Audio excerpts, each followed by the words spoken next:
नमस्कार। आप सुन रहे हैं द बॉलीवुड रेडियो और मैं हूं आपके साथ आकाश। दोस्तों, आज के इस पॉडकास्ट में किस्सा मनोज कुमार का। मनोज कुमार अब हमारे बीच नहीं रहे। एक्टर मनोज कुमार का शुक्रवार दिनांक 4 अप्रैल 2025 यानी आज के दिन मुंबई के कोकिलाबेन अस्पताल में उनका निधन हो गया। 87 साल उनकी उम्र थी। वो विशेष रूप से अपनी देशभक्ति फिल्मों के लिए जाने जाते। उन्हें भारत सरकार ने तमाम पुरस्कार भी दिए, फिल्म इंडस्ट्री ने भी उन्हें नवाजा, लेकिन देश ने उन्हें भारत कुमार के नाम से जाना।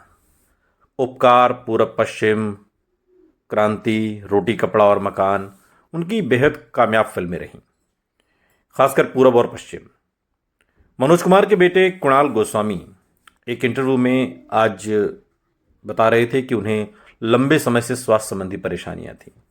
ये भगवान की कृपा है कि उन्हें आखिरी समय में ज़्यादा परेशानी नहीं हुई। शांतिपूर्वक उन्होंने इस दुनिया को अलविदा कह दिया। उनका अंतिम संस्कार 5 अप्रैल 2025 को मुंबई के पवन हंस शमशान घाट पर होना है। मनोज कुमार काफ़ी समय से लिवर सिरोसिस से जूझ रहे थे और उनकी हालत बिगड़ने के बाद उन्हें 21 फरवरी 2025 को अस्पताल में भर्ती करवाया गया था।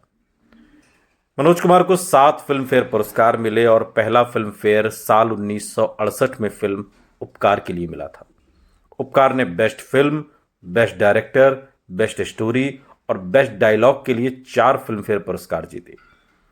1992 में उन्हें पद्मश्री से सम्मानित किया गया और 2016 में उन्हें दादा साहेब फाल्के अवार्ड से सम्मानित किया गया, जो हिंदी फिल्म इंडस्ट्री का सबसे बड़ा सम्मान है।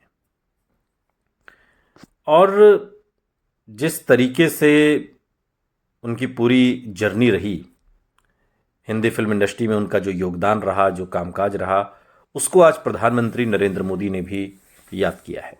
पीएम मोदी ने एक्स पर लिखा कि महान अभिनेता और फिल्म निर्माता श्री मनोज कुमार जी के निधन से बहुत दुखी हूँ।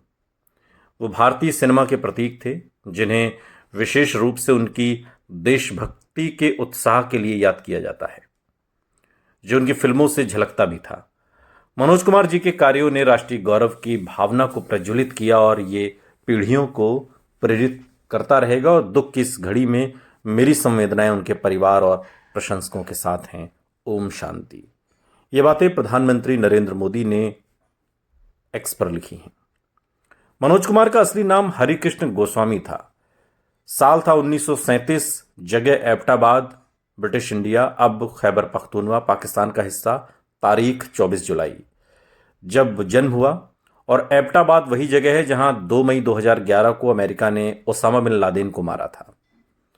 मनोज कुमार जब 10 साल के थे तब 1947 में उनके छोटे भाई कुक्कू का जन्म हुआ और तबीयत बिगड़ने पर 2 महीने के भाई और मां को अस्पताल में भर्ती करवाया गया कि तभी दंगे भड़क गए। हर तरफ अफरा तफरी मची और अस्पताल का स्टाफ जान बचाकर किसी तरीके से भागने लगा। ये वो दौर था जब हिंदुस्तान और पाकिस्तान का बंटवारा हुआ और बंटवारे की इस आग में मुल्क के दोनों हिस्सों में लोग भड़क उठे। और जैसे ही सायरन बजता था तो जो डॉक्टर और नर्स बचे हुए थे वो भी अंडरग्राउंड हो जाया करते थे।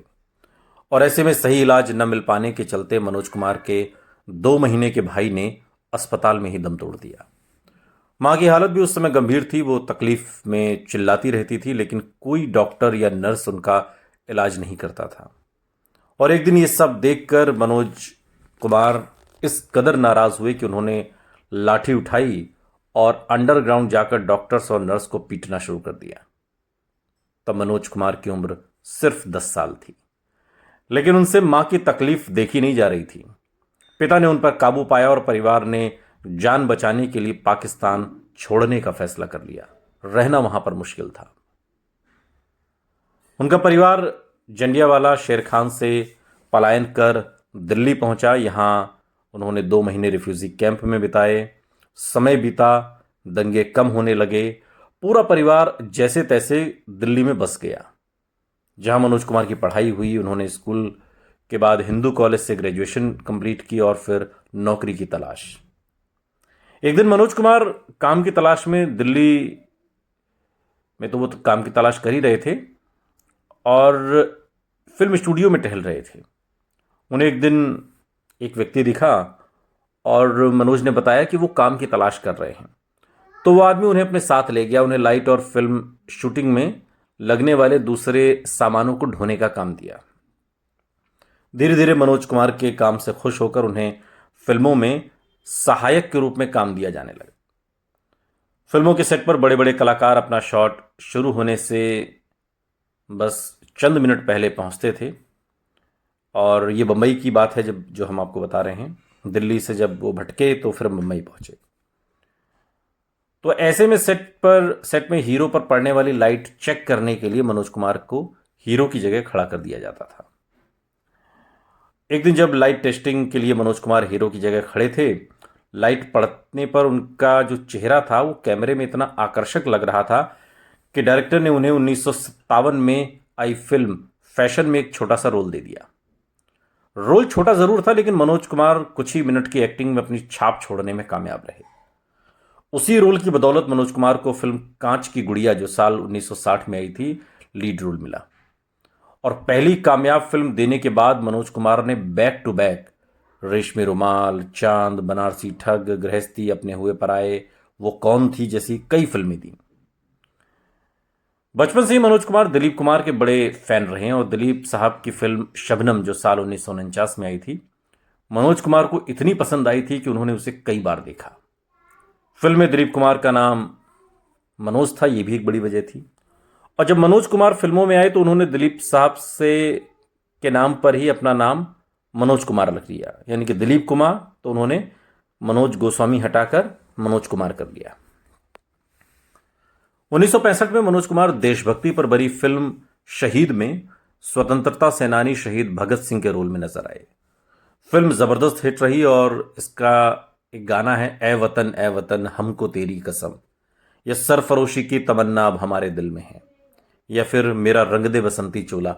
ये उस दौर में बहुत पसंद किए गए, आज भी सुने और सुनाए जाते हैं। कोई भी अगर चाहे वो 15 अगस्त हो, 26 जनवरी हो, 2 अक्टूबर, तो ऐसे गाने बजते ही बजते हैं हर राष्ट्रीय पर्व पर। और ये उस फिल्म की खासियत थी। ये फिल्म लाल बहादुर शास्त्री को बेहद पसंद आई और शास्त्री जी ने नारा दिया, जय जवान जय किसान। हम बात कर रहे हैं फिल्म उपकार की। शास्त्री जी ने मनोज कुमार को इस नारे पर फिल्म बनाने की सलाह दी और इस पर मनोज कुमार ने फिल्म उपकार जो 1967 में आई उसे बनाना शुरू किया। हालांकि उन्हें फिल्म लेखन या डायरेक्शन का कोई अनुभव नहीं था। एक दिन पूरा पश्चिम का किस्सा सुनिए। एक दिन मनोज कुमार ने मुंबई से दिल्ली जाने के लिए राजधानी ट्रेन की टिकट खरीदी और ट्रेन में चढ़ गए। ट्रेन में बैठे बैठे उन्होंने आधी फिल्म लिखी और लौटते हुए आधी। इस फिल्म से उन्होंने बतौर डायरेक्टर करियर की दूसरी पारी शुरू की। आगे उन्होंने पूरब और पश्चिम, रोटी कपड़ा और मकान जैसी देशभक्ति और सामाजिक समस्याओं पर फिल्म बनाई। उपकार 1967 की सबसे बड़ी फिल्म थी और फिल्म का गाना मेरे देश की धरती सोना उगले उगले हीरे मोती आज भी बेहतरीन देशभक्ति गीतों में शामिल किया जाता है। फिल्म में मनोज कुमार का नाम भारत था और फिल्म के गाने की पॉपुलैरिटी को देखते हुए मनोज कुमार को मीडिया ने भारत कुमार कहना शुरू कर दिया और फिर उन्हें भारत कुमार तभी से कहा जाने लगा। मनोज कुमार ने अपने निर्देशन में बनी फिल्म क्रांति जो साल 1981 में आई, उसमें दिलीप कुमार को डायरेक्ट किया था। वो दिलीप कुमार जिनके कभी खुद मनोज कुमार फैन हुआ करते थे। उपकार लाल बहादुर शास्त्री जी के कहने पर बनी थी, लेकिन संयोग देखिए कि वो खुद इस फिल्म को नहीं देख सके। 1966 में शास्त्री जी ताशकंद उज्बेकिस्तान के दौरे पर गए। वो लौटने के बाद फिल्म उपकार देखते, लेकिन ताशकंद में ही इंडो पाकिस्तान वॉर में शांति समझौता साइन करने के अगले दिन 11 जनवरी 1966 को उनकी मौत हो गई और उनकी मौत के एक साल बाद 11 अगस्त 1967 को फिल्म रिलीज हुई। शास्त्री जी को फिल्म न दिखा पाने का अफसोस मनोज कुमार को ताउम्र रहा, क्योंकि ये फिल्म खुद शास्त्री जी के कहने पर उन्होंने बनाई थी। 1966 की फिल्म दो बदन में मनोज कुमार ने पहली बार प्राण के साथ काम किया और दोनों दोस्त बन गए। प्राण को जब फिल्मों में नेगेटिव रोल मिला और ऐसे में उनकी छवि बदलने के लिए मनोज कुमार ने उन्हें अपनी फिल्म आह में एक पॉजिटिव रोल दिया। हालांकि यह फिल्म फ्लॉप रही और लोगों ने प्राण को नापसंद कर दिया, लेकिन मनोज कुमार ने हार नहीं मानी। उसी समय मनोज कुमार उपकार फिल्म पर काम कर रहे थे और मनोज कुमार ने इस फिल्म में उन्हें मलंग बाबा का रोल देने का फैसला किया। और इस सिलसिले में दोनों की मुलाकात हुई और मनोज कुमार ने प्राण से कहा कि आप मेरी फिल्म में मलंग बाबा का रोल करेंगे। तो प्राण ने कहा कि पंडित जी लाइए स्क्रिप्ट पढ़ लूं। प्राण मनोज कुमार को पंडित जी कहते थे और स्क्रिप्ट पढ़ने के बाद प्राण ने कहा, पंडित जी फिल्म की स्क्रिप्ट और मलंग का किरदार दोनों बहुत खूबसूरत हैं, लेकिन एक बार सोच लो, क्योंकि मेरी छवि खूंखार, शराबी, जुआरी और बलात्कारी की है। क्या दर्शक मुझे किसी साधु के रोल में अपना सकेंगे? लेकिन इरादे के पक्के मनोज कुमार ने उन्हें वो रोल दिया और शूटिंग शुरू कर दी। प्राण साहब समय के बेहद पाबंद थे। एक दिन वो सेट पर पहुंचे तो मनोज कुमार को लगा कि वो बीमार है। तो उन्होंने पास जाकर पूछा कि आपकी तबीयत तो ठीक है? जवाब मिला कि हाँ, मैं एकदम फिट हूं। और उस दिन दोनों ने एक्शन सीन शूट किए और जब पैकअप हुआ तो फिर मनोज कुमार ने गौर किया कि प्राण साहब को कुछ ठीक नहीं लग रहा। वो तुरंत मेकअप रूम में पहुंचे और कहा कि आप कुछ छिपा रहे हैं, आप आज मुझे ठीक नहीं लग रहा है, अगर कुछ बात है तो बताइए। जवाब में प्राण साहब ने कहा कि नहीं, कुछ नहीं, दरअसल कल शाम को मेरी बड़ी बहन की अचानक मौत हो गई और उस चक्कर में मैं रात भर सो नहीं पाया। ये सुनकर मनोज कुमार दंग रह गए कि अपनी बड़ी बहन को खोने पर भी वो सेट पर पहुंच गए थे। मनोज कुमार ने कहा कि अगर ऐसा कुछ था तो आपने मुझे फोन करके बताया क्यों नहीं, मैं आज की शूटिंग कैंसिल कर देता। प्राण साहब ने कहा कि अगर मैं बता देता तो तुम शूटिंग कैंसिल कर देते और नुकसान हो जाता, इसलिए नहीं बताया। मनोज कुमार और राज कपूर की दोस्ती के किस्से बहुत मशहूर हैं।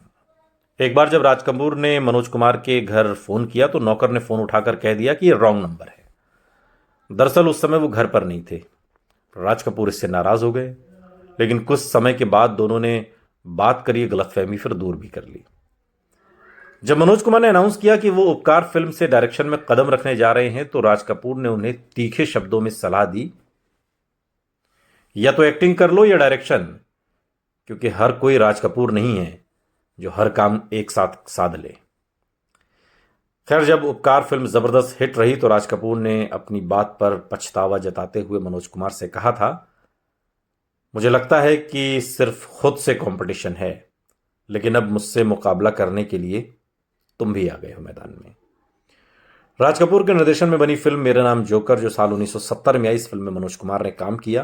हालांकि ये फिल्म बुरी तरीके से फ्लॉप हुई, वक्त से पहले की फिल्म कही गई, क्रिटिक्स ने कहा। तो मनोज कुमार ने राज कपूर को समझाया कि फिल्म की लेखनी बेहद कमजोर थी, अगर इस स्क्रिप्ट पर काम होता तो फिल्म हिट होती। राज कपूर ने भी इस बात को कबूल किया, लेकिन वक्त वक्त की बात है। और आज ये दिग्गज अभिनेता जिसकी इतनी लंबी दास्तां हमने आपको सुनाई, ये सूरज अस्त हो गया। हिंदी सिनेमा के एक युग के समाप्त होने जैसा है ये। अलविदा मनोज साहब, अलविदा भारत कुमार। सुनते रहिए द बॉलीवुड रेडियो, सुनता है सारा इंडिया।